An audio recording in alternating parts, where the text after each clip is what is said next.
ఇది competitive prepare అయ్యే ప్రతి విద్యార్థి అడగవలసిన ప్రశ్న, తెలుసుకోవాల్సిన ప్రశ్న, గుర్తుపెట్టుకోవాల్సిన విషయం. డియర్ ఫ్రెండ్స్, ఒక చిన్న ఎగ్జాంపుల్ చెప్తాను. మీరు మీ ఫ్రెండ్స్కి కూడా ఎప్పుడైనా డల్ అయినప్పుడు చెప్పండి. హార్ట్ బీట్ అయినా, పల్స్ అయినా, అలలైనా, ఏ ప్రవాహమైనా తగ్గుతూ పెరుగుతూ తగ్గుతూ పెరుగుతూ ఉండడమే జీవించి ఉన్నట్టు. కంటిన్యూస్గా ఉన్నాయి. ఈవెన్ మీరు ఒక బైక్ స్టార్ట్ చేసినా ఒక్కో గేర్ పెరుగుతూ టాప్ గేర్కి వెళ్తాము.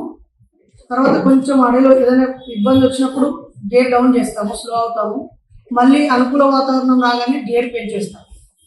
చేరుకోవాల్సిన సమయం వచ్చినప్పుడు పూర్తిగా డౌన్ చేస్తాం, లేదా అత్యవసరం అయితే బ్రేక్ వేస్తాం.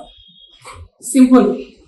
అలాగే మీరు పుస్తకం పట్టినప్పుడు ఉన్నంత స్పీడ్ అయిపోయేదాకా ఉండాలని అనుకోవద్దు. అప్స్ డౌన్స్ కామన్ అనుకోవాలి. తర్వాత ఎవరైనా అవుట్ సైడ్ నుంచి వచ్చే మోటివేటర్స్ కానీ, మీరు ఏదైనా చూసిన ఒక వీడియో కానీ, మీరు రాసుకున్న ఏదో ఒక మంచి కొటేషన్ కానీ మీకు ఒక స్పార్క్ను మాత్రమే ఇవ్వగలుగుతుంది. ఆ స్పార్క్తో స్టార్ట్ అయిన తర్వాత ఎనర్జీ సెల్ఫ్గా ప్రొడ్యూస్ చేసుకొని వెళ్ళాల్సిందే. కర్రలపై కాస్త కిరోసినో పెట్రోల్ పోసి అగ్గి వెలిగించగానే ఆ కిరోసిన్ సపోర్ట్తో ఆ కర్రలు బర్రున మండుతాయి. ఆ తర్వాత లోపల అంటుకొని అది తనకు తాను కాలితేనే ఆ వుడ్ ఫైర్ అవుతుంది. పోసినంతసేపే బర్రుమని తర్వాత ఆరిపోతే ఉపయోగం లేదు.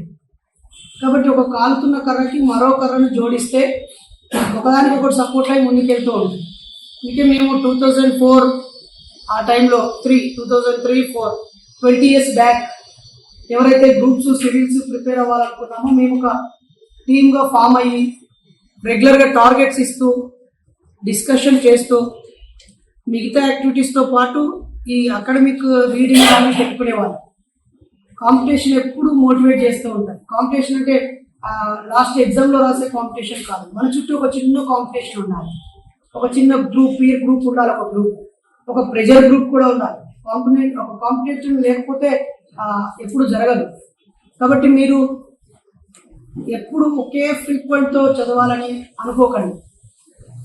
మీకు మీరుగా ఈ పుస్తకము నేను ఇన్ని గంటలు చదవాలి లేదా ఇన్ని రోజులు చదవాలని కాకుండా దీన్ని మొత్తం చదవాలి, వీలైనంత త్వరగా చదవాలి అనుకోవాలి.